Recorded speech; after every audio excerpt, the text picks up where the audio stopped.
Bom dia, tudo bem com você? Você que nos visita pela primeira vez, segunda, terceira, seja muito bem-vindo ao Movimento, a este lugar, a essa casa. É um enorme prazer receber você aqui, sua família, seus filhos. E hoje está um dia gostoso para a gente refletir, para a gente estar junto, calor humano, cafezinho, né, tudo que o Mazão já falou. E redobro aqui a ideia da quarta-feira. Vem para cá, vem orar. Uma coisa que eu tenho conversado com amigos e pastores é que a igreja do hoje, dessa geração, tem orado muito pouco. E, infelizmente, muitas barreiras não são vencidas, muitos desafios não acontecem, né? A gente não consegue vencer, porque não é na força do nosso braço. A gente precisa do Senhor em nós, através de nós e apesar de nós. Não é? Quando o Espírito Santo ele está em nós, nos trazendo convicção do Evangelho, daquilo que a gente crê, daquilo que a gente acredita, a oração nos empodera, a oração nos enche do Espírito Santo. E o Espírito Santo ali em Atos, né, que é a real explicação do que significa tudo isso que eu estou dizendo, é a dinamis, né, que é o poder. E esse poder é você estar cheio de Deus. E quando a gente está cheio de Deus, as coisas fluem. Deus vai te lembrando daquilo que você lê, daquilo que você medita, daquilo que você estuda, que você lê na palavra. Você tem ousadia para abençoar quem está do seu lado, você consegue fazer o bem, enfim. Tudo isso vem por meio da oração. A oração é o ar que a gente respira no mundo espiritual, tá bom? Também bem-vindo para você que está online, que deve estar assistindo aí hoje. Deus abençoe a todos vocês. Para quem não me conhece, sou o pastor Brunão. E nós estamos numa série de mensagens, O Mundo Invertido, onde a gente está trabalhando as ilustrações da série Stranger Things. É uma série de drama, de suspense, tem o seu quê de terror, enfim. Mas não que eu estou fazendo uma propaganda de uma série. Eu estou mostrando a realidade do mundo espiritual. A realidade daquilo que a geração atual consome, assiste, e por conta disso, a gente troca essas figurinhas, vamos dizer assim, para comunicar o Evangelho de forma mais contextualizada, tá bom? De Romanos 1 até aqui hoje, que é Romanos 3, que a gente está expondo trechos, né, do livro de Romanos. No capítulo 1 a gente falou muito dos gentios, Paulo, né, vai falar dos gentios. No capítulo 2 ele vai falar para um outro público, que é os judeus, que estavam se tornando cristãos, e hoje ele amarra tudo. Então hoje vai ser um dia, se segura aí, tá bom? Porque é um dia que é o clímax do 1 ao 3, do capítulo 1 ao 3 de Romanos. Então Paulo, ele vai expor de fato a nossa condição pecaminosa. Ele vai juntar tudo, costurar tudo que ele falou do 1 até o 3 e colocar a gente no nosso lugar. E é muito importante a gente falar disso. Porque a gente já ouviu falar sobre o pecado, a gente prega sobre o pecado, mas é muito importante a gente entender outros aspectos e aprofundarmos no tema para a gente não só baixar a bola, mas a gente perceber que a gente não é nada sem o Evangelho, sem Cristo, sem o poder do Espírito, sem a convicção da salvação, sem a mensagem da cruz. Então esse é o ponto, tá bom? Que o Evangelho entra com poder, onde a lei, ela vai revelando o nosso pecado, ela vai expondo, só que ela não resolve. E aí a gente vai perceber que a graça vai ter esse papel. E é por isso que Paulo, então, ele vai falar aos gentios, depois ele fala aos judeus, e agora ele vai amarrando todo mundo aí. Então hoje o apóstolo Paulo, na linguagem de Stranger Things, né, ele vai desmascarar o monstro que habita em nós. E hoje eu trago esse tema, esse título, né, de sermão para nós, que seria a quarta mensagem, né? A verdadeira face do monstro. De que monstro a gente está falando? Ninguém é bom o suficiente, todos precisam da graça. Então, quem é o monstro que está dentro de nós, que habita em nós? Como que a graça vence esse monstro, não é? Se ninguém é bom o suficiente, todos precisam da graça. Então eu quero que você possa abrir o coração, abaixar a guarda, para entender o que nós chamamos na teologia sistemática de depravação total. Que inclusive é um dos pilares da teologia reformada, tá bom? Mas eu não vou pregar sobre teologia sistemática, não é essa a ideia. Eu quero que você entenda que só a graça pode nos transformar. É isso, inclusive, que vai ensinar Lutero, inclusive, em tempos de reforma, né, sola gratia, certo? Algo que o ser humano esqueceu ou tem se distraído é com a percepção equivocada de que o mal é apenas aquilo que é externo a nós. A gente viu aí o que rolou no Rio de Janeiro, terrível, não é? A gente não tem que entrar no mérito de quem, né, de quem é vítima, quem não é. A questão é que são vidas, e vidas morreram. Desde os bandidos lá, os policiais, todos sofrem, a mãe de todos sofrem, né? Todo mundo sofre, porque o pecado faz isso. O pecado coloca todo mundo debaixo do mesmo jugo e faz todos sofrerem. O que é certo aos nossos olhos e aqueles que não é certo aos nossos olhos. Mas diante de Deus são vidas. E aí a gente começa a olhar sempre para o externo e a gente não olha para dentro. O que será que está motivando tudo isso? Então, por isso, o terror não é ser atacado por algo lá fora. E a gente percebe muito isso na série. Mas algo que é dominado por dentro. O pior problema é lá dentro. E a gente vai falar um pouco disso, né? Então, conforme a série vai avançando no mundo invertido e tal, tem lá os seus monstros, né? As criaturas, enfim, que são concretas, né? Como se fosse a personificação do mal rolando na série e tal. Mas a gente vai percebendo que à medida que a série vai rolando, né? O mal não está apenas lá fora, mas está dentro. E é exatamente isso que Paulo vai apontar para nós no capítulo 3, né? É como se o monstro apenas, né, nessa forma visível, pudesse externalizar o medo, o egoísmo, o mal de forma concreta. Mas a gente vai trabalhar um pouco hoje justamente a ideia é que o mal não nos atinge porque ele é externo, é o contrário. Nós produzimos o mal que há no mundo. O mundo invertido tem muito disso, né? Justamente o oposto. O coração rebelde que gera um mundo corrompido. Você consegue entender a ideia? A proposta que eu quero trazer para a gente refletir é um pouco diferente. Porque a sociedade, a ciência, eles afirmam que o mal é muito daquilo que está lá fora. Então a gente se torna meio que produto do meio. E não é bem assim. Porque nós não somos limpos, nós não somos uma página em branco, a gente não vem ao mundo sem pecado, não. E aí que está o grande engano. Nós já nascemos em pecado e por isso nós precisamos de Jesus. Então, por nascermos em pecado, por termos um monstro dentro de nós que precisa ser mortificado em Jesus, é por isso que o mal que está dentro de nós, ele é externalizado e coisas ruins acontecem. Certo? Então é o contrário. Então, é isso que a gente tem que pensar, né? O desejo pelo pecado gera uma construção de mal visível. E Paulo vai falar justamente isso, né? O que tem dentro de nós, em Romanos 3? Fica essa pergunta, o que há dentro de nós? E nós leremos já, mas ele vai falar assim, não há nenhum justo sequer.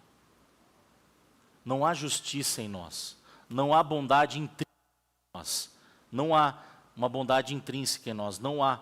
Então é importante a gente perceber que o apóstolo Paulo ele vai destruir essa ilusão equivocada de bondade natural. Nossa, mas era tão bonzinho o fulano. Nossa, mas a fulana era tão boazinha. Mas isso é segundo a nossa percepção. A gente tem esse costume de, depois que morre principalmente, depois que morre todo mundo vira santo, né? Mas a gente tem essa mania de olhar a bondade segundo a nossa ótica, mas Paulo vai falar que não é assim. E nós vamos perceber isso, né? Ele vai mostrar um monstro que não é o outro, certo? Mas sou eu, sem Jesus e sem a graça. Ou seja, a podridão do homem, o interior, seu interior, ele vai se revelar ao exterior. Por isso que Jesus vai falar, a boca fala do que o coração está cheio. Então a gente vai externalizando, e a gente vai perceber, inclusive, que Paulo vai falar disso, da língua, né, daquilo que está lá dentro. Então o mundo invertido transforma o pecado trazendo para o nosso mundo hoje, o mundo invertido transforma o pecado em espetáculo. E o povo bate palma hoje. E esse talvez é o maior problema que a gente vê, o mal sendo normalizado, o pecado sendo aplaudido. E a gente não pode compactuar com isso. Vocês vão entender o que eu vou dizer. Inclusive, eu vou passar um vídeo agora, que talvez há 15 anos atrás, esse vídeo não faria importância. Mas hoje a gente tem vivido em tempos que pessoas de dentro da igreja estão normalizando o erro. Normalizando o que não deveria normalizar. Brincando com o que não deveria brincar. E eu quero que vocês percebam uma entrevista que um ex-satanista deu, hoje ele é pastor, sobre um tema que a gente falou demais, pelo menos na rede social a gente viu demais, do dia 31, o Halloween. Que é justamente o mesmo dia da Reforma Protestante. Então, entra para dividir a atenção daquilo que é importante. Eu quero que você preste atenção. Eu traduzi correndo, mas dá para entender muita coisa aí. Vamos lá.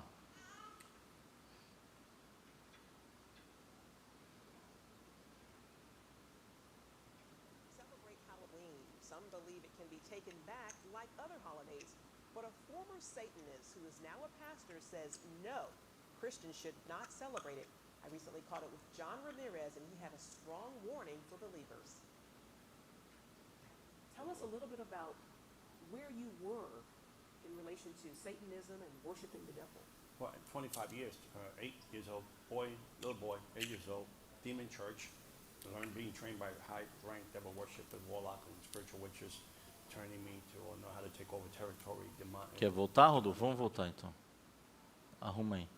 Apesar que tinha a legenda, né? É mais para quem ouve em inglês.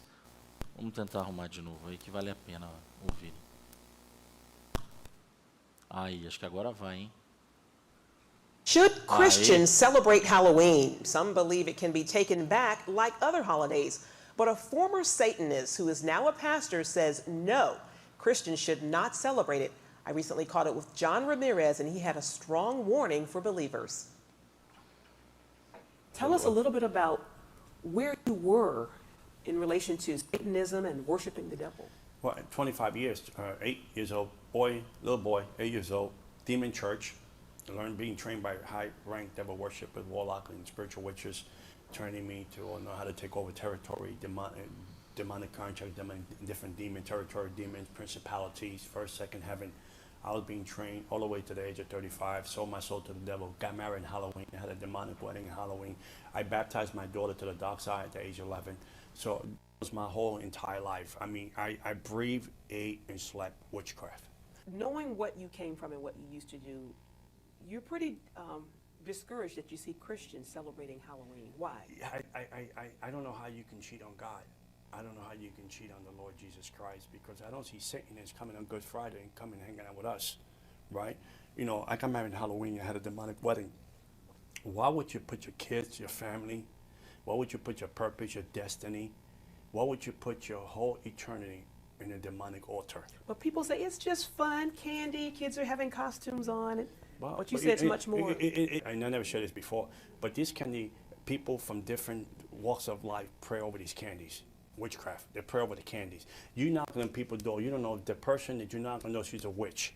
Okay? You don't know she's a witch. She's doing Wicca. She's practicing New Age. And you knock on her door and you come in legal rights of this witch or this wall. This person's practicing this stuff, giving you this kind of candy. Mm-hmm. Now you taking that stuff home. You put that stuff into your body. Mm-hmm. Amen? And on top of that, I'm Tom LaVaine said, out of his mouth, you know, he was the ruler of the Church of Satan, right? Out of his mouth, he said, I want to thank every Christian parent for allowing their child to celebrate Halloween one time a year, the devil's holiday.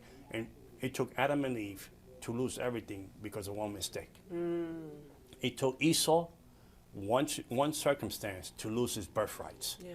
Right? Yeah. So why would you bring that kind of curse into your house and curse your family from 3 to 4 generations? Wow. So when your kids is 5 and you think it's cool, you dress them up. Once you put a costume on someone, see the trick of Adam and Eve in the Garden of Eden, they were made in the image of God. They were made in God's perfect image, right? The devil tricked them with sin and changed their identity. Yeah. Once you put the costume on the kid, I don't care if you dress him up as Noah, I don't care if you dress him up as Abraham. Once you put this costume on Halloween, the birthright of Halloween, you're changing your kid's identity. The purpose of the destiny has been canceled unless you renounce it and bring it back. Wow. That is the trick of the devil. Now that you're sharing, and you share this everywhere you go. Everywhere I go, I'm not afraid. I mean, I'm tell- not politically correct. I'd rather be right with God. You be mad with me, but at least you'll make heaven. Yes. You know, I mean, churches sometimes they get mad. They get mad with me. They get, oh, why are you saying that? Why are you talking that way? How should I talk? If God told me to speak the truth. You know, I'm just a mailman. Amen.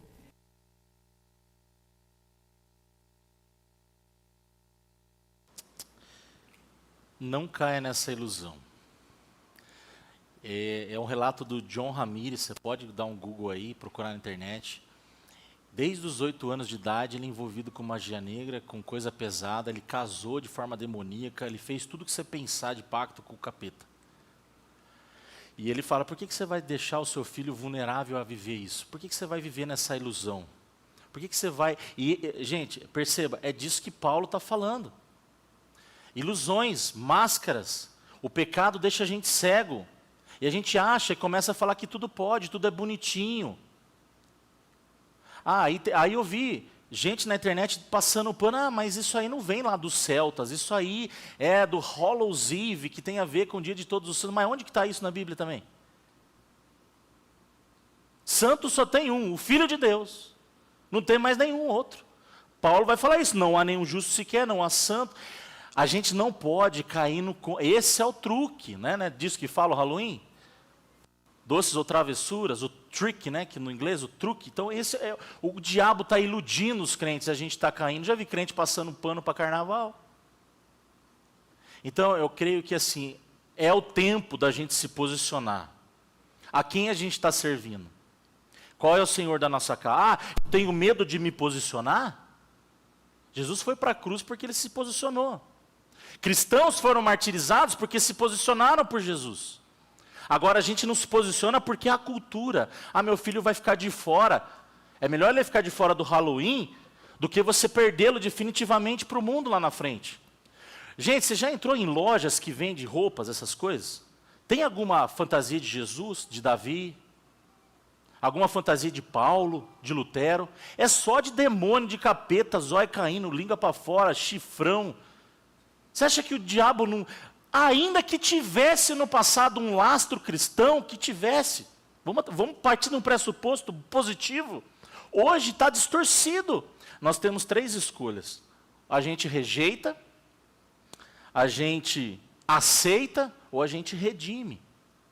Talvez redimir, para quem tem maturidade, seja o melhor caminho. Para quem não tem, não conhece, é melhor evitar por completo. Mas aceitar jamais.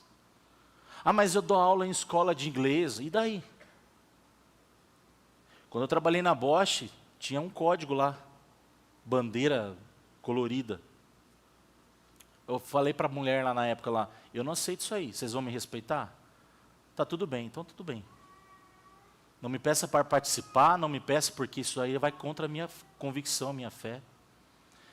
Então a gente vai aceitando tudo. Gente, isso faz um mal na cabeça do seu filho que você não tem noção. Eu lembro quando era criança, eu assistia o Jasper, eu ficava com medo do Satangos. Mas olha o nome já do sujeito, Satangos. Aí no Dragon Ball era Mr. Satan. Você acha que tudo isso é mera coincidência? Não. O diabo ele vai se infiltrando em tudo, em tudo. E se a gente não tiver ligado como pais, protegendo os nossos filhos, eu não vou proteger o seu filho, eu não dou conta. Eu tenho o Theo para proteger. A gente precisa proteger a próxima geração. É por isso que a gente está fazendo um acampamento com um tema de mundo invertido. Para que eles tenham um impacto de verdade no Evangelho, a partir do Evangelho. E eu tenho visto a igreja, não tem problema, tudo pode, tudo não pode, é isso, é aquilo, nananã. Não caia no conto do vigário.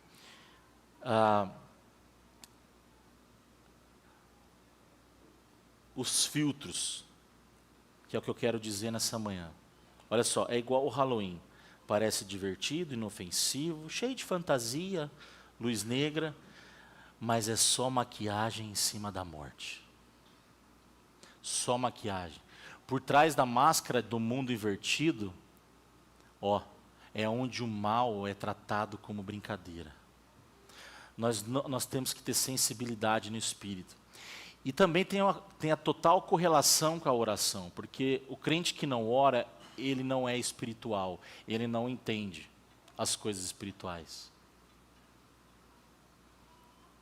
Você pode não concordar com o que eu estou falando, porque hoje a gente vive num mundo complicado, que o pastor prega e depois as pessoas reclamam, porque vai ouvir outros na internet. Mas na hora que você fica ruim, vai atrás do cara da internet. Na hora que você não está bem, vai pedir oração para o cara da internet. Olha aqui, olha o que está dizendo aqui. O evangelho faz o oposto, tira a máscara e devolve a vida. O que o diabo mais quer é que você viva numa ilusão. Que você viva uma capa, que você viva uma dupla personalidade. E isso é plantado no subconsciente das nossas crianças desde cedo. Isso é muito sério, gente. Olha o que o John Van Ramis vai fazer. Eu pincelei uma frase dele. Celebrar o Halloween é como passar uma noite na cama com o diabo. É sério. Aí ele fez uma pergunta também, né? Por que você traria essa maldição para dentro da sua casa? Tem sentido isso? Por causa de um dia. Não é sobre comer doce. Não é sobre brincadeiras. Não é sobre você vestir uma fantasia, porque aí também tem a questão, né? Qual é o tipo? Não é sobre você... Aqui a gente brincou de super-herói, a gente vestiu fantasia. Não é sobre isso. É sobre o que está por trás. É sobre o que está lá dentro. É sobre monstros, é sobre demônios, é sobre coisas que a gente está legitimando, trazendo para dentro da nossa casa. E você viu o que ele falou? Você não sabe se o seu filho está batendo na casa da porta de um bruxo. Você não sabe o que aquela comida foi santificada a outro Deus. E se você não é uma pessoa de oração, se você e a sua casa não tem essa convicção, não está forte no espírito, coisas acontecem sim. A gente tem que vigiar e orar. Esse foi o recado do próprio Cristo. Olha o que vai dizer Calvino. Cristo não veio para reformar a velha natureza, mas criar uma nova em nós. O pecado, até anotei ali, né? O pecado é igual ao filtro do Instagram. Ele vem, traz uma capa, a gente fica tudo bonitinho, tira as rugas, a gente fica com uma cor bacana, né? A gente fica lindão, né? Tudo bonitinho, smooth, né? Fica todo bonitão, mas isso é uma ilusão. Na hora que tira o filtro do Instagram, vem os pés de galinha, vem tudo que aparece, né? As olheiras, as falhas. Mas tudo que parece lindo aí, suave, sem imperfeição, na hora que tira o filtro aparece a verdade. Na verdade, essa frase aqui, Calvino fala nas suas Institutas, e apontando justamente para Romanos 3. Eu quero ler com você agora, depois de tudo que a gente falou até agora, para a gente aprofundar no texto. Pois bem, devemos concluir que nós, judeus, somos melhores do que os outros? Não. De maneira nenhuma, pois já mostramos, ou seja, nos capítulos anteriores, que todos, judeus ou gentios, estão sobre o poder do pecado. Ou seja, isso está querendo dizer que todos nós também, sem Cristo, claro. Certo? Olha só. O termo que ele vai usar aqui, né, hipohamartian, o hipo significa estar debaixo de um domínio. Hamartian é pecado. Todo aquele que não está em Jesus, todo aquele que não está debaixo da cruz, que não está debaixo do reino de Deus, está debaixo do pecado, não tem meio termo. Está debaixo do domínio do pecado. E por vezes a gente é distraído a não perceber que a gente está lidando com essas coisas. E a gente vai caminhando, não tem problema. É o que o diabo quer. Crentes céticos, que não acreditam, que não têm vida de oração, que não jejuam, que não oram, que não gostam de ler a Bíblia, que julgam as pessoas. Isso significa escravidão. Olha lá, o pecado não é apenas um ato, não é o que eu faço, é um domínio. E esse domínio tem a ver sobre a minha essência, está sobre a minha essência. Eu estou subordinado a um senhorio que, quando não é Jesus, é outro. Você percebe como é muito sério? E eu não vejo mais pessoas pregando sobre isso, está aqui. Então, assim, o que Paulo está descrevendo é uma condição de um cativeiro espiritual. As pessoas estão cativas. Eu lembro que quando eu fiz o meu 4º sermão de prova no seminário, eu preguei Isaías 61, foi o texto que Deus deu no meu coração na época. Eu pude escolher o texto, eu falei, eu quero pregar Isaías 61, porque foi o texto que Jesus leu na sinagoga, não é? E, enfim, ele vai falar, né, porque o Senhor Deus me ungiu, não é, para libertar os cativos, curar os enfermos. É o texto que Jesus lê. E depois, lá em Lucas, né, Jesus fecha o pergaminho e fala, hoje se cumpriu essa profecia. Jesus, e isso tem dimensão sobre a igreja. Ele nos preparou, Ele nos escolheu para sermos assim, para levarmos liberdade aos cativos, para curar os enfermos. Ah, mas a gente é presbiteriano, pastor, como que você está falando um negócio desse? Está na Bíblia. E presbiteriano acredita sim. Outro dia eu estava falando com outro cara, ele falou, não gosto da sua igreja não. Por quê? Porque vocês não creem no Espírito Santo. Eu falei, cala a boca, Satanás. Aí ele assustou. Mas por que você está falando isso? Porque é mentira. E isso não vem do céu, é mentira. Nós cremos sim no Espírito Santo. Nós cremos na Trindade. Nós cremos no Espírito Santo sim. Então não fale daquilo que você não conhece. Você quer ir lá? Vai lá para você conhecer. A gente ora, a gente crê. Então, essas falácias, a gente vai aceitando. Não. O Espírito Santo vai dizer ao Franciscano, um livro muito bom que ele tem, O Deus Esquecido. Leia esse livro, O Deus Esquecido. Que é o Espírito Santo. O Espírito Santo é Deus, é o próprio Deus. E Ele habita em nós. E quando o diabo vai deixando você cético com relação a essa verdade, que Ele habita dentro de você, você vira um infrutífero. Você não dá frutos. E é isso que o inimigo quer. Não aceite essa verdade. Nós cremos sim, o Espírito Santo habita em nós. Todo aquele, está em vermelho aqui embaixo, todo aquele que comete pecado é escravo do pecado. Está debaixo do domínio do pecado. O pecado original afeta toda a raça humana e toda a essência, toda a sua essência, sem exceção. Isso é a depravação total. O pecado, quando o homem cai lá no jardim, nossos primeiros pais, quando ele cai, tudo é afetado, o cosmos é afetado, os animais são afetados, a terra é afetada. O homem é afetado, a mulher é afetada, eles ficam com vergonha, eles perdem a conexão com Deus. Tudo de ruim acontece se o mal entra no mundo. Doenças, mortes, destruição. O que aconteceu lá no Rio de Janeiro é fruto lá de Adão. Esses demônios, essas desgraças que a gente vê, fruto do pecado original. Então a gente precisa entender essas coisas, para que a gente avance para a compreensão do Evangelho. Vamos continuar. Como afirmam as Escrituras, ninguém é justo, nenhum sequer. Nenhum. Ninguém é sábio. Ninguém busca Deus.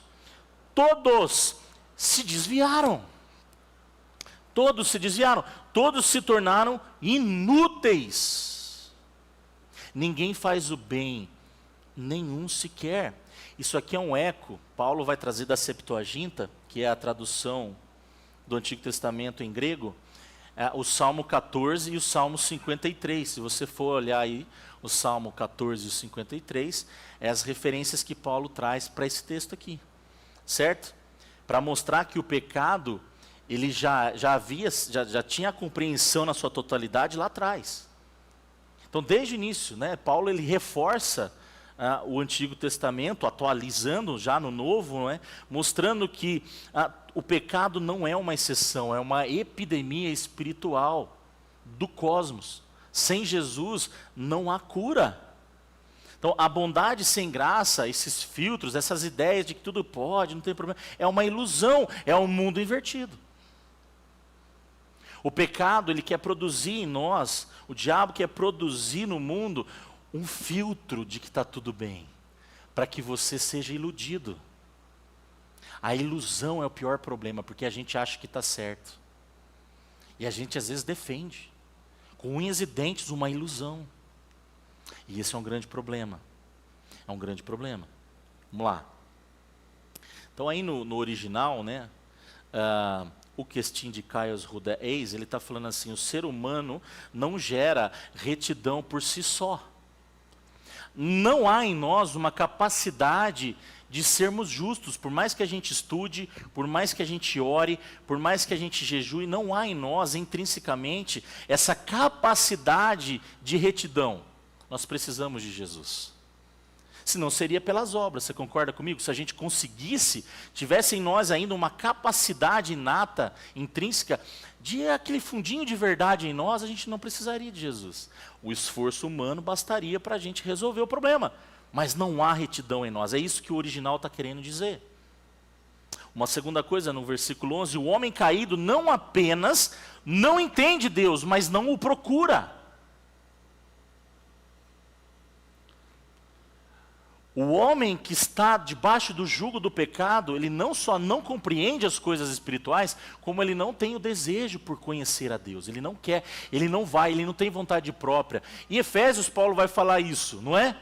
Nós estávamos mortos dos nossos pecados e delitos. Ou seja, como que o morto procura Deus? Impossível. Eu nunca vi alguém que está lá no velório levantar, louvado seja o nome do Senhor, me salve. Nunca vi isso. Porque não existe, não tem. Um morto não tem vontade própria. E é disso que Paulo enfatiza, é isso que nós precisamos entender no Evangelho.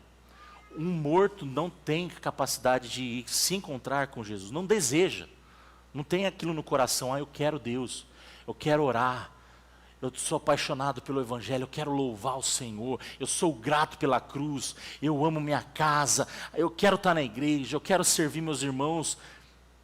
Não tem isso é privilégio nosso, guarde isso no seu coração, isso é um privilégio nosso. Vamos lá.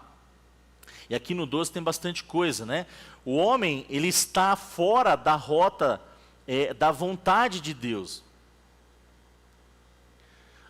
O primeiro verbo ali no grego, né, exeklinan, ele está fora da rota. A ideia é que ele está perdido, ele está fora do eixo.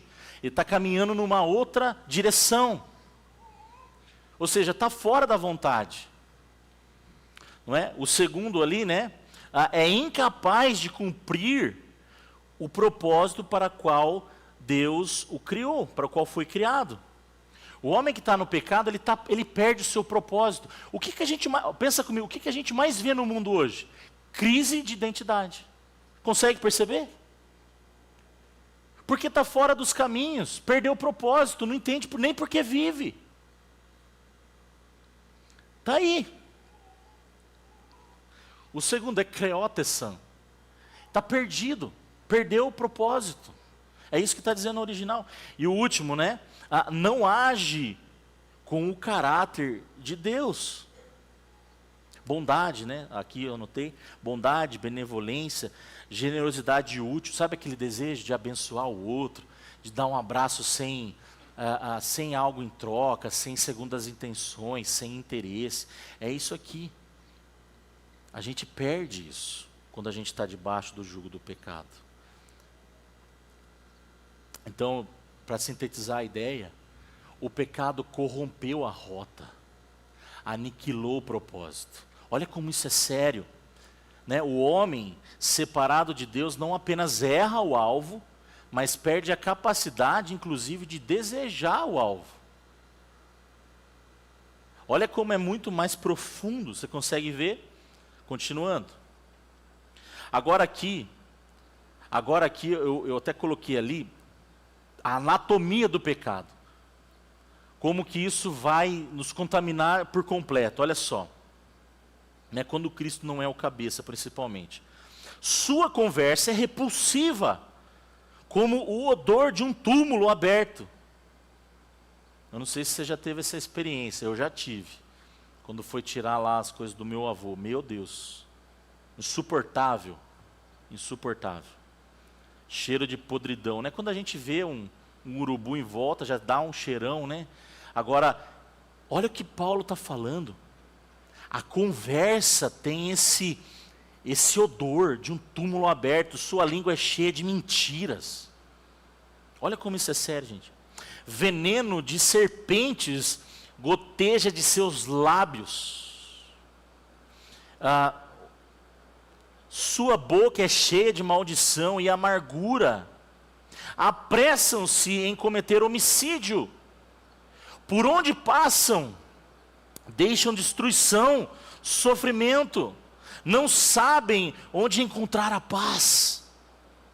Não têm o menor temor de Deus. Vamos refletir. Então olha que ele vai falar, está um pouco pequeno aqui, né? Mas garganta, a garganta é a origem da corrupção, que ele está falando. A língua, o instrumento da manipulação, e os lábios, o veículo do veneno, eu coloquei assim. Então olha como que desde lá de dentro para fora, tudo vai sendo corrompido pelo pecado. Então Paulo vai trazendo essa ideia, né, até poética, para minimizar o que ele está dizendo, porque é muito sujo, o pecado nos arrebenta. Ou seja, no versículo 13, a gente vai ver o linguajar, vai revelando aquilo que eu falei há pouco, a podridão que está dentro de nós. Vai revelando como que está ruim. É como um túmulo que exala a morte e uma corrupção moral.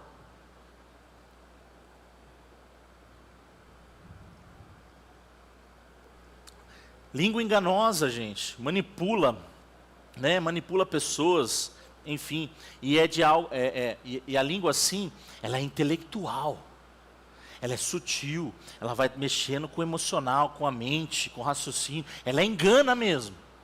Foi o que o diabo fez lá atrás. E lábios venenosos são aqueles lábios que destroem relacionamento, fofocas, que arrebenta com o lar em casa, críticas sem sentido, murmuração. A gente vê muito isso no deserto, né? O povo reclamando e tudo mais. Então isso tudo é o que Paulo está falando aí. A gente tem que tomar cuidado. Inclusive, lembra quando a gente falou da série Fast Food, né? Quem estava aqui em 2023, a gente falou isso. Tiago, o livro de Tiago fala disso, do poder da língua. É destruidor. E aí o 15 e o 17, Paulo mostra um pouco a ideia dos pés, do caminho, de andar fora do caminho. Então, veja que ele vai usando a linguagem do corpo, por isso que eu coloquei a anatomia do pecado, né? Então, quer dizer, a gente é muito rápido, a gente é apressado demais para fazer o que é mal. Olha aí fora para você ver, guerras, sangue sendo derramado o tempo todo, não é? Caminhos de ruína. A gente é muito rápido.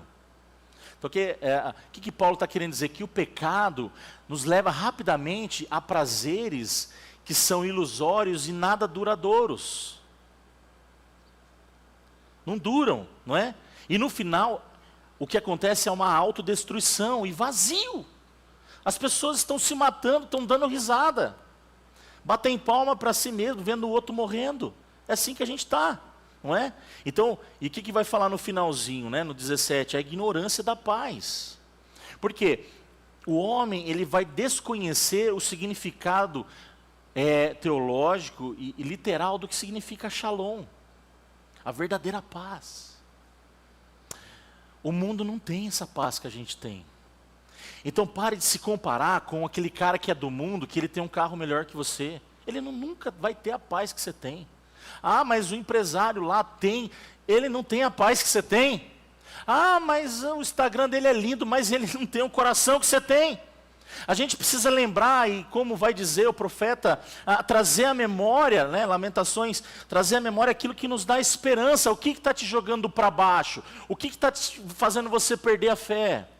Quais são os filtros das ilusões que você está acreditando, que você está vendo no pecado do outro? Aliás, não está vendo, porque está iludido, né? E a gente vai vivendo por aquilo que a gente está vendo na rede social, por aquilo que a gente está vendo aí fora, e a gente começa a acreditar que é bom, mas não é bom, é ilusão. E mas olha para dentro de você e veja, Cristo habita em você, e você deveria dar saltos de alegria, porque o Filho de Deus habita dentro de você. Você tem o que ninguém tem. E aliás, você deve compartilhar isso, essa paz. Lembra que antigamente a gente tinha uma música que a gente cantava assim, né? Esta paz que sinto em minha alma, não é porque tudo em mim vai bem. Olha só, não é porque tudo vai bem. Que às vezes não é. Esta paz que eu sinto em minha alma, é porque eu amo ao meu Senhor. E olha o que a gente cantava. Não olho as circunstâncias, não, não, não. Eu olho o seu amor. Olha, outro texto. Não me guio por vistas. A gente anda pela fé. Alegre estou. A gente cantava isso. Você tem dimensão do que é teologicamente essa canção fala? Bíblia. A gente vai se esquecendo. E quando a gente se esquece, a gente vai dando espaço. Cada coisa que a gente esquece da palavra, a gente libera espaço para o inimigo trabalhar. Por quê? Porque ele vai trabalhar na internet, na novela, na música, na empresa. A gente está sendo bombardeado 360 o tempo inteiro. Eu sei que você está concordando comigo, porque essa é a realidade, não tem como a gente fugir. Então veja, essa ignorância da paz é exatamente o retrato de alguém que está sem rumo. E aí essa pessoa é muito motivada por impulsos cegos. E o versículo 18, vamos aqui, ó. Pés impulsivos, certo? Para agir sem temor. E o 18 aqui, ó. O pecado cega a percepção espiritual. A gente fica insensível com as coisas espirituais, do reino de Deus e tudo mais. A gente começa a não enxergar mais, né? O homem não enxerga Deus, nem o considera, é o que a gente leu, não é? Vive sem consciência de santidade, sem senso de eternidade. A gente perde o rumo do céu, essa que é a verdade. É isso que Paulo está falando. É isso que o pecado faz em nós, a gente perde a percepção espiritual, não é? Então Paulo, ele está falando aí, ó. Paulo descreve o corpo como um mapa do pecado. A garganta fala do interior, a língua o engano, os lábios a destruição, os pés a pressa para o erro e os olhos da cegueira espiritual. O pecado não está apenas nas ações, mas em todo o ser. Mente, boca, corpo, coração. Por inteiro nós fomos contaminados. E é por inteiro que nós precisamos de Jesus. E é por inteiro que a gente precisa se entregar a Ele. O que você precisa entregar ao Senhor nessa manhã? Qual parte da sua vida que você ainda não entregou? As suas emoções? O teu casamento? As tuas finanças? Eu não sei. Você sabe, certo? Sigamos aqui. É evidente que a lei se aplica àqueles a quem foi entregue, ou seja, aos judeus. Pois seu propósito é evitar desculpas e mostrar que todo o mundo é culpado diante de Deus. Pois ninguém será declarado justo, presta atenção aqui, ninguém será declarado justo diante de Deus, por fazer o que a lei ordena. Então a justificação não vem por obedecer à lei. Não que não devemos, mas ao ato de fazê-lo não nos salva. A lei simplesmente mostra quanto somos pecadores, é o diagnóstico, é o raio-x. Mas não é o remédio em si, não é assim quando você vai no médico? Olha, ele passa lá, faz a prescrição, te examina, é a lei, o médico é a lei. Mostra o versículo, está ali tudo certinho, mostra, mas se você não tomar o remédio, se você não seguir, você não é curado. O Jean está aqui, o Jean cuidou da Laís esses dias que machucou o pé. Passou lá, toma isso aqui, isso aqui, isso aqui. Se ela não tomasse, não adianta nada. Não adianta nada ter o diagnóstico. Não adianta nada saber onde está pegando, o que está doendo. Se eu não tiver a cura, não resolve. Jesus é a nossa cura. Não adianta nada você saber tudo desse livro, não adianta nada você ter 30 anos de igreja, ser presbiteriano desde do ventre da sua mãe, não adianta. Se não tiver um encontro com Jesus, não vai mudar. Se não renunciar ao pecado, se não renunciar ao mal, se não quiser mudar de vida, não adianta. E é isso que, como pastor, eu desejo para a sua vida, que você seja transformado pelo Espírito Santo de Deus todos os dias da sua vida. Para que você viva uma nova experiência com Ele. Olha só o que está dizendo aí, essa parte, eu estou enfatizando porque a tradução aqui na NVT não ficou tão legal. Na ARA ela está melhor, até anotei aqui. Na ARA, essa parte aí, o propósito é evitar desculpas, na verdade é para que a boca se cale. O que significa isso? A lei tira a defesa humana. Você está orgulhoso, a lei ela quebra o teu joelho. Para que você dependa do Senhor. O homem perde o direito de se justificar. É isso que a lei faz. Perde o direito de achar que é alguém. Então, ninguém pode argumentar inocência diante daquilo que a lei está expondo, diante da vontade divina. É isso que Paulo está mostrando. É isso que Paulo está fazendo com os religiosos, com os gentios, com os judeus. Eles se gabavam. Nós somos melhores? Não, nós damos o dízimo, nós oramos em pé nas sinagogas, nós fazemos isso, aquilo outro. Paulo falou, sabe de nada. Aí Paulo escreve, somos todos iguais. Todos nós precisamos de Jesus. Então o texto está falando isso aqui, para que se cale a boca, certo? E aí a gente vai ver o de baixo, né? Que a lei justamente não salva, como eu disse, mas ela ilumina, escancara o pecado, expõe o monstro interior. Sigamos aqui. Para resumir, a lei é santa, justa e boa, isso a gente vai até ver mais para frente em Romanos 7, mas ela não tem o poder de transformar, certo? Ela revela o monstro, mas não o mata. A função da lei é diagnóstica, não curativa. Ela revela a ferida, mas não fornece o remédio. Cristo é o remédio. Você precisa entender o Evangelho. Você precisa entender o Evangelho. É disso que Paulo está dizendo para nós. E a gente costuma ouvir muito isso, né? Ninguém é perfeito. Ó, falácia. Mas ninguém é perfeito, pastor. E aí você vai fazendo dessa narrativa uma muleta para não mudar de vida. Mas a gente é humano mesmo. A gente é humano mesmo. E aí você não muda de vida. Tudo que o diabo quer é que você tenha essa postura de aceitar. Então olha só, a sociedade atual vive assim. O tempo todo nessa autojustificativa. Mas a gente acabou de ver que a lei não dá isso para nós. A gente não tem isso, ela expõe a gente. Paulo coloca a gente no nosso lugar. É assim que o monstro, o pecado, cresce, na sombra da negação. Quando você nega que você é pecador, que você não precisa, que você consegue caminhar com as próprias pernas, que alguma coisa sem Jesus é suficiente, você entra na negação. Você está tentando tentativas humanas de se justificar. E aqui que está o problema. Enquanto você não aceitar o confronto com a verdade, não há salvação para você. Enquanto você não aceitar, você nunca vai mudar de vida. Paulo vai falar todos, judeus, gentios, todos, religiosos ou não, estão debaixo do pecado. Todos. A gente precisa acatar essa verdade.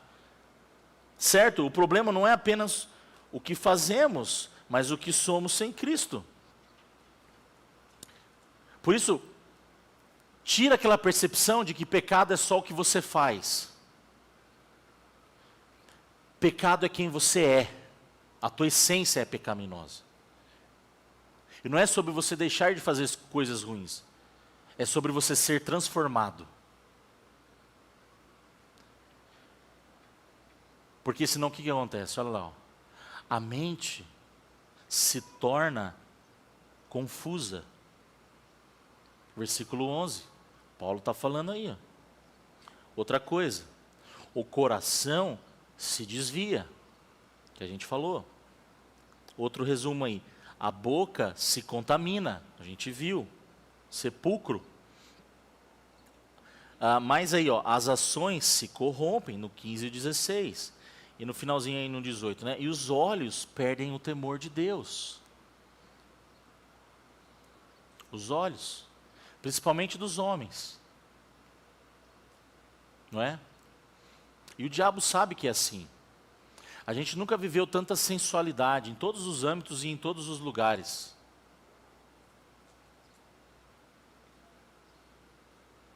Nunca foi assim, desse jeito. Nunca foi tão fácil a nudez.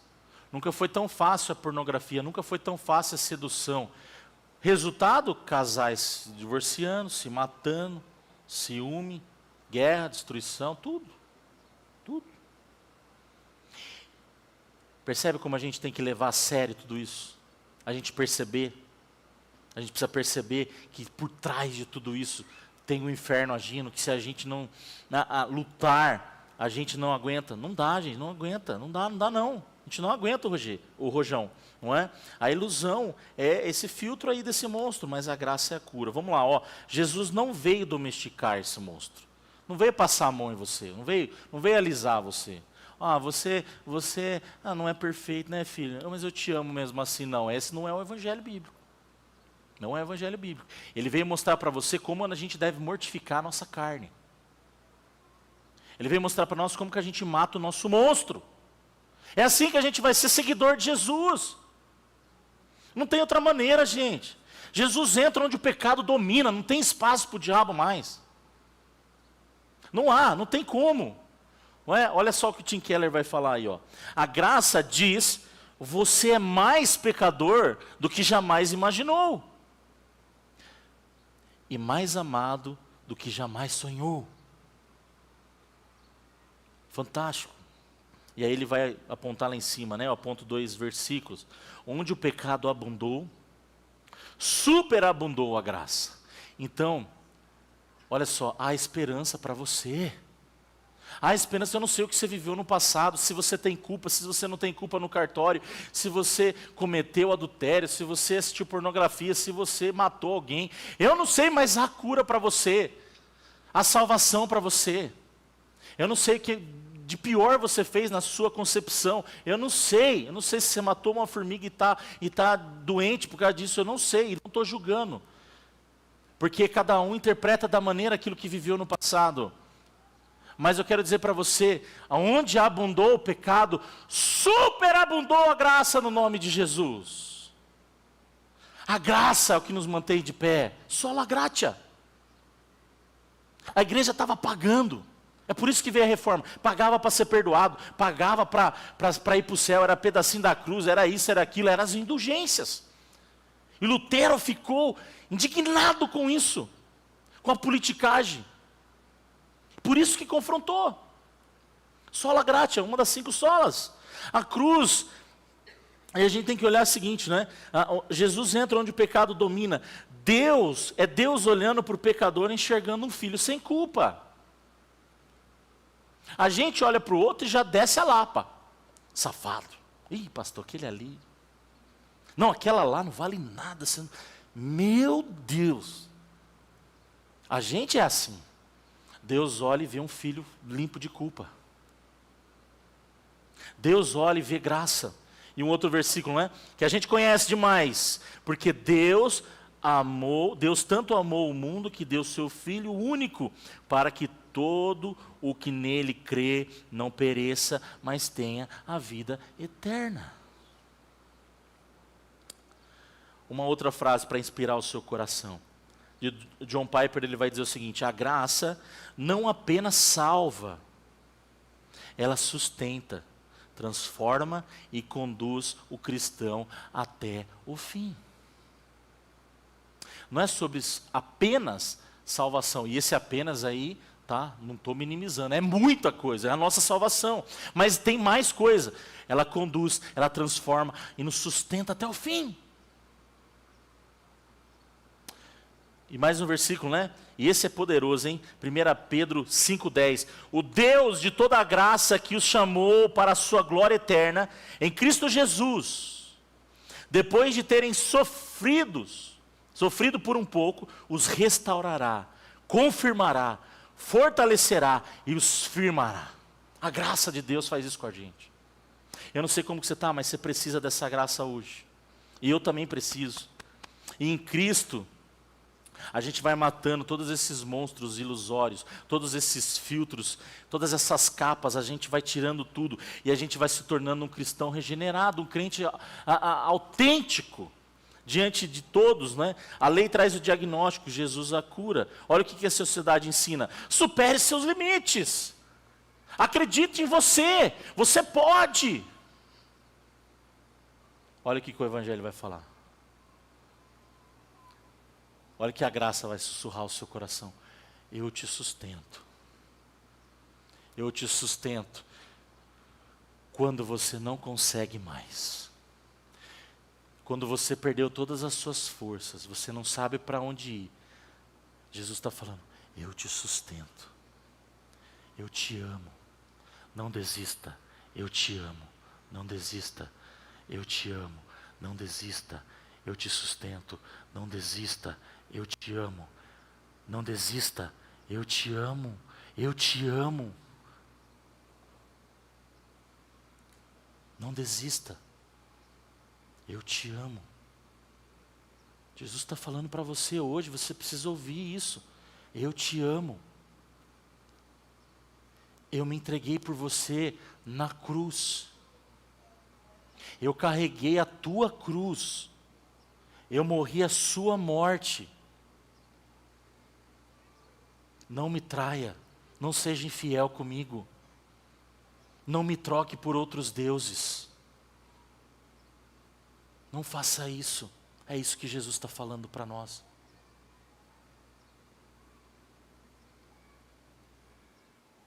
De forma prática, como encarar o monstro que há em nós? Como encarar o pecado? Existem muitas, mas eu destaco 3 para a gente trabalhar essa manhã. Primeiro, remova os seus filtros. Pare com as fantasias da sua mente. É isso que o pecado quer produzir em nós. Fuga. Fantasia é fuga. Filtros são fugas da realidade. O pecado quer que você continue ali pecando, quietinho, e viva uma máscara. Eu não sei quantos conhecem, mas tinha uma banda no passado que chamava Reverbério. Alguém conhece? Alguém já ouviu? Lembra, Coxa?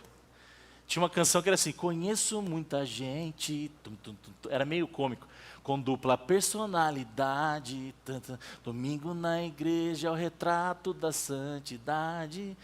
Eu chorava de rir, mas é a verdade. Na segunda-feira, esquece sua fé, xinga palavrão, dá um cascudo na mulher, e aí vai. Eu chorava de rir, mas aquilo me marcou, porque é verdade. Depois você procura na internet lá, Reverbério, né? Chama dupla personalidade. Eu tinha a fitinha cassete assim, eu ouvia aquelas coisas, meu pai dava para eu ouvir, as coisas que meu pai dava, né, para eu ouvir. Mas era um discipulado, do que não fazer, entende? Também é didático. Mas é verdade, gente. O que o Evangelho quer de nós é que a gente não tenha duplas personalidades, triplas personalidades. Que você seja você. Um cristão genuíno, amado. Que você entenda que de fato você é pecador. Eu e você somos pecadores. Mas ao mesmo tempo somos lavados, remidos pelo sangue de Jesus. Essa é a nossa verdade, essa é a nossa essência, essa é a nossa condição. Eu sou amado mais do que eu merecia. Certo? Então remova os seus filtros. Aceite o que o Espírito já revelou na palavra. Aceite isso em nome de Jesus. Aceite essa verdade. Olha o que o livro de Provérbios vai falar, né? Quem cobre seus pecados não prospera. Está vendo o segredo aí? Mas quem confessa e abandona encontra misericórdia. Está aí o caminho. A gente não confessa pecado, inclusive é o segundo aqui, ó. É o terceiro, é o segundo mesmo. Renova a sua mente. Paulo vai falar isso em Romanos também, né? A gente precisa renovar a nossa mente. Você não vence o pecado, não é? Olha só, você não vence o pecado com culpa, né? Vence com renovação. E aí ele vai falar, transformai-vos pela renovação da nossa mente. E uma terceira coisa para a gente pensar. Viva como quem foi liberto. Postura, posicionamento.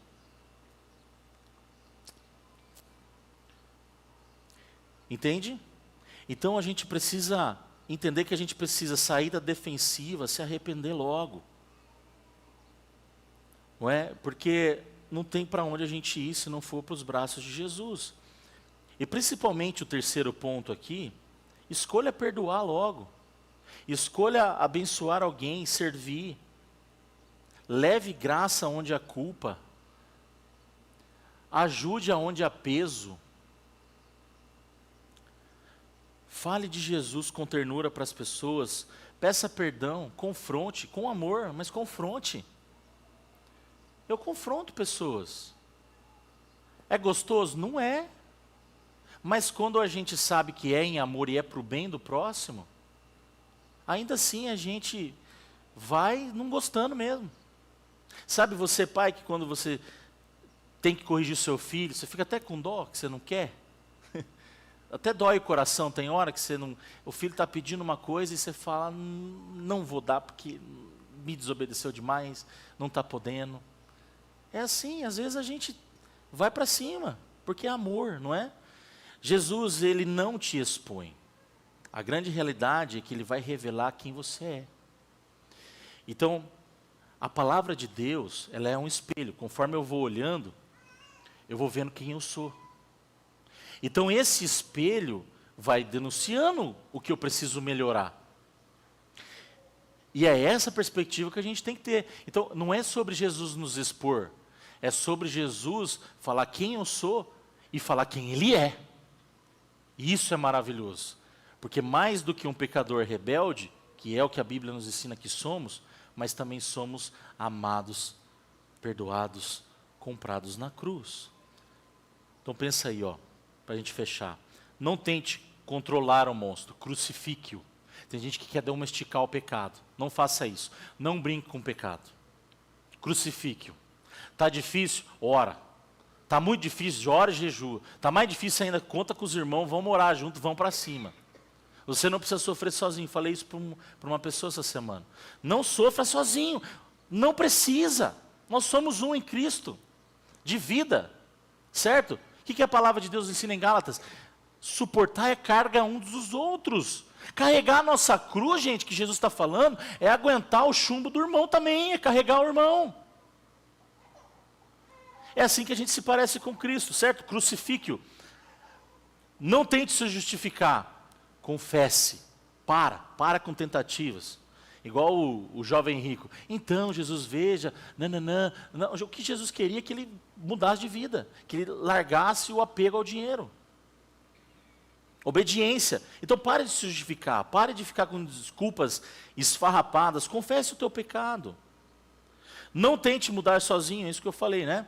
Dependa da graça. Não é na força do braço. O evangelho não é sobre você vencer, é sobre Cristo vencer em você.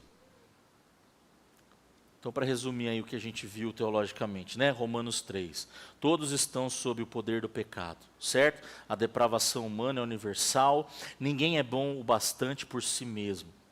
Né? Nós devemos reconhecer isso primeiro, né? É o primeiro passo para a gente depender totalmente da graça. Segunda coisa, não é?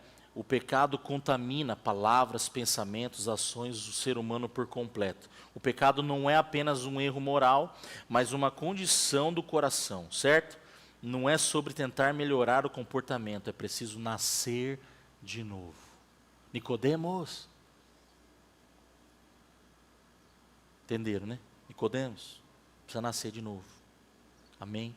A terceira coisa, a lei revela o pecado, mas não pode salvar. Só Jesus pode fazer o que a lei expõe, libertar o coração da culpa e do domínio do pecado. Mas mais do que isso, eu quero lembrar você que esse lugar, esse ambiente, é de gente que abandonou os monstros, que se rendeu a Jesus. A igreja é a comunidade dos que deixaram o monstro morrer na cruz. É assim que a gente tem que se ver. Gente que entendeu que não há justo, que não há nenhum, mas que há um único Salvador entre nós. E Ele merece toda a honra, toda a glória e todo o nosso louvor. Amém?